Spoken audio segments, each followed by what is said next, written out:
गोविंद शिल्प घेऊन येत आहे एकूण 80 ट्विन बंगलोचा भव्य दिव्य पंढरपुरातील एकमेव प्रकल्प। आमच्या प्रकल्पाची वैशिष्ट्ये मनाला शांती देणारं महादेवाचं मंदिर, मुख्य रस्ता सुमारे 30 फुटांचा, अंतर्गत रस्ता सुमारे 20 फुटांचा, ग्रामपंचायत योजनेचा प्रत्येक बंगलोजला स्वतंत्र नळ, सांडपाण्याची सुरक्षित विल्हेवाट, सर्व टाइल्स ग्लॉसी आणि नामांकित कंपनीच्या, सर्व स्टेअर, खिडक्या, चौकटी सुपर ब्लॅक ग्रेनाइट, दोन्ही अटॅच बाथरूम पूर्णपणे टाइल्स, पंतप्रधान हर घर नल योजना पूर्णत्वाकडे, bathroom, basin, kitchen, CP fittings हे जगवार कंपनीचे, स्टील वर्क पूर्णपणे जिंदाल कंपनीचे, 1000 लिटर पाण्याची टाकी, 150 लिटर सोलर वॉटर हीटर सोबत वॉटर प्युरिफायर, प्रत्येक बंगलोजला स्वतंत्र पार्किंग, दर्शनीय भाग पूर्णपणे डॅटो टाइल्स, टाटा प्रवेश कंपनीचे आकर्षक भक्कम दरवाजा, फुटी उंचीचे सुरक्षित कंपाऊंड। मग विचार काय करताय? गोविंद शिल्प, पत्ता गट नंबर 95, हॉटेल अंगण शेजारी, टाकळी रोड, पंढरपूर।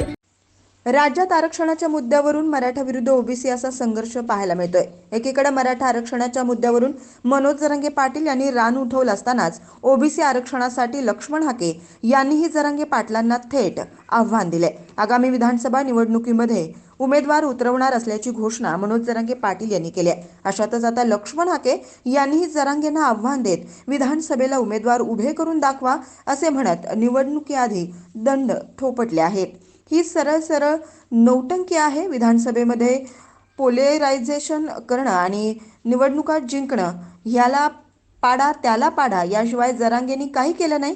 जरांगेंना ओबीसी माहिती नाही, जरांगेला काहीच माहिती नाही, म्हणून त्यांच्याकडे मी काही अपेक्षा करत नाही। ओबीसीला न्याय कसा मिळेल यासाठी हा लढा आहे। उठसूट उपोषण संवाद साधला पाहिजे, चर्चा करा। मी म्हटलं तुला काही येत नाही, दुसऱ्यांना बोलवा, पण तेही करत नाहीत। तसेच पृथ्वीराज बाबा असू दे किंवा एकनाथ शिंदे असू दे, ज्यांना आम्ही खासदार केलं त्यांनी त्यांना सपोर्ट करतायत असे म्हणत लक्ष्मण हाके यांनी नाराजी व्यक्त केली आहे। जरांगे ज्या माणसांच्या सांगण्यावर चालतात किंवा जे माणसे पैसे त्यांना पुरवतात त्या माणसांनी ओबीसींना पाडण्याचं ठरवलंय। त्यामुळे आव्हानाला प्रति आव्हान हे मिळणार आहे। ही लढाई सुरूच राहणार आहे। जरांगेंनी फक्त येणाऱ्या विधानसभा निवडणुकीत 5 ठिकाणी उमेदवार उभे करून दाखवावे।